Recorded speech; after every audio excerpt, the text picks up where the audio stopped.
What's up, everybody? Time for a weekend review. I hope everybody's feeling good and well rested. We're coming to some serious stuff here as we have had an amazing trend up for the past 2 weeks, essentially since finding a temporary bottom. And we are now approaching some serious resistance. I don't think we're quite there yet, but we're getting pretty close.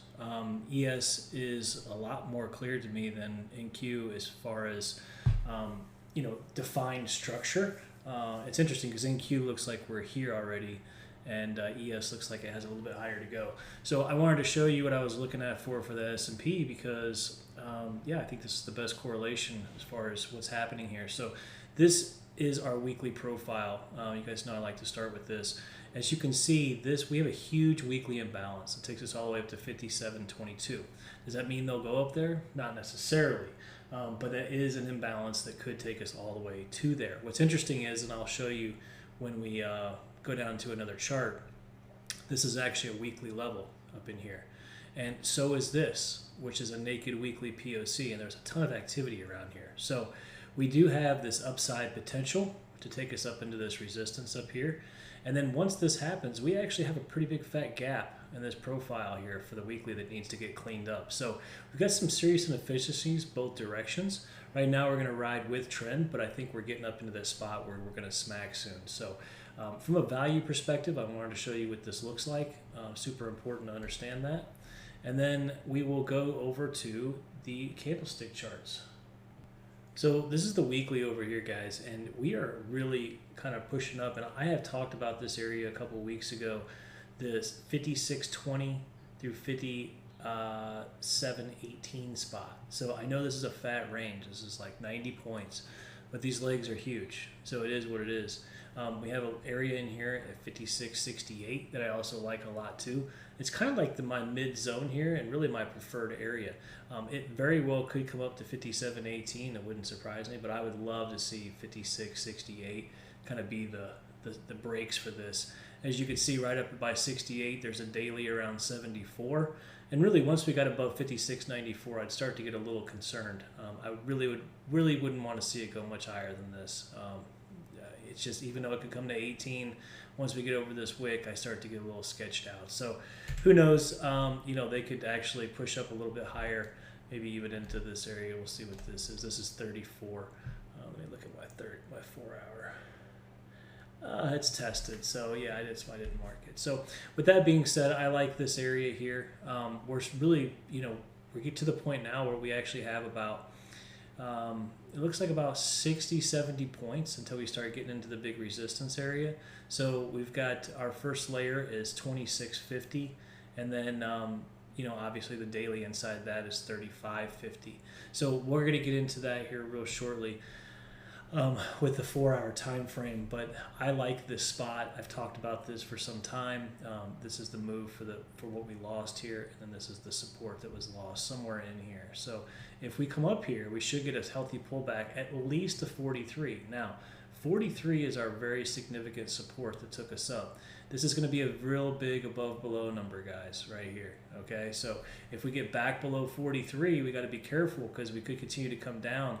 As you can see, 83 has been tested right here. So under 43 can basically take us all the way back down to 53.15 and fill that gap up.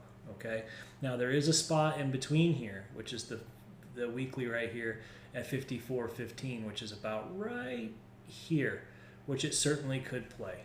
Okay, so just looking at this from see, there you go, about right there. So other than that, it comes down to the 28, which is a really big support, which I think is more realistic, just to be quite frank. But that doesn't mean that 54.15 won't play.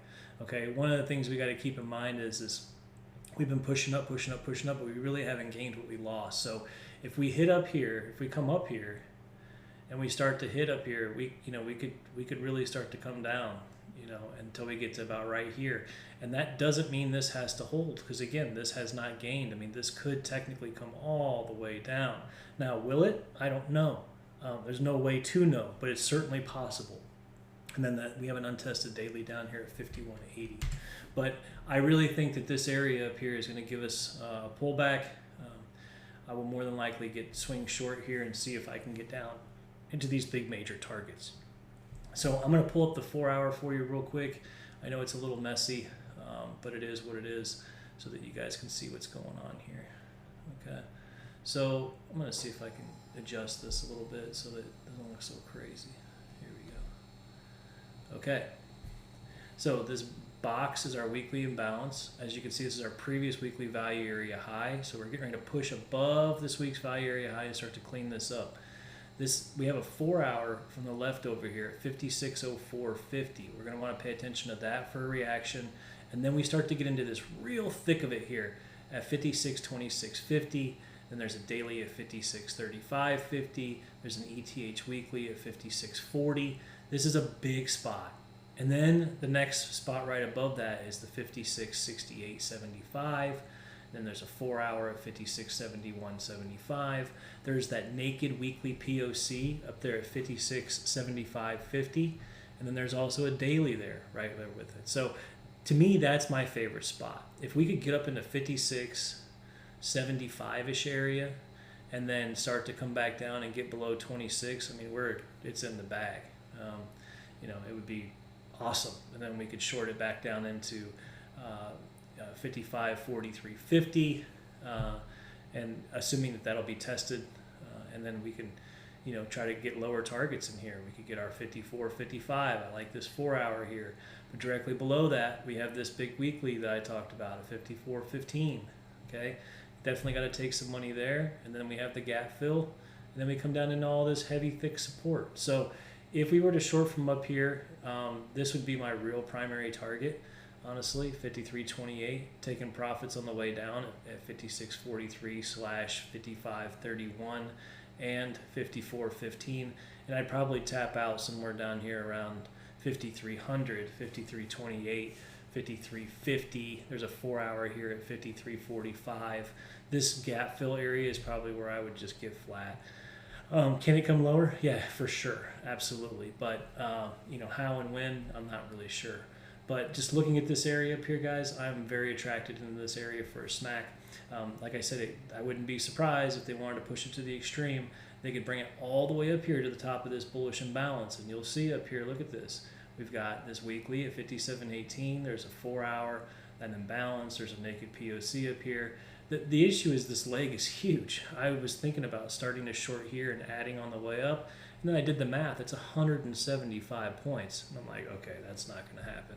So, I'm going to be looking for these areas to really start to show a significant slowdown once we push up into those, and then try to grab the continuation, because the leg is just too big to try to pick an area. But here is the areas that I like. And with my prime, even though I think 26 is fantastic, I would love to see this middle one really kind of play.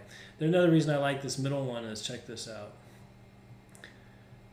You see this structure over here at 68? See how they rolled off of it? And then they hit it here. And then they hit it here again, right here, and rolled off of it. So this would be the next one. So we'll see. Again, past performance is not indicative of future results. But, if you just had to take a guess from using your deductive reasoning, that's a great spot. So anyways, that's about all I got to say about that, guys. There's no reason to take it to a smaller time frame. We're going to keep it a high time frame for today. So just be looking for those areas. It's all about that 54.26 really to 57.18 area, with our focus being around 56.70. So we'll see what happens, and I've given you guys the supports to the lower side already. Once we get back below 55.43, and really let's just call it 55.31, this thing is in some serious trouble, okay? And if we push up here and we push higher above the 56.26, we're going to use that for our significant above-below area to either get into the short or continue to add into our shorts if we're short from higher. Getting below this area would be great confirmation that we're going to more than likely continue our push down once we've gotten above it and then gotten below it once again. So I hope that makes sense for everybody. It's always a pleasure. Look forward to doing business with you next week, and we will talk soon.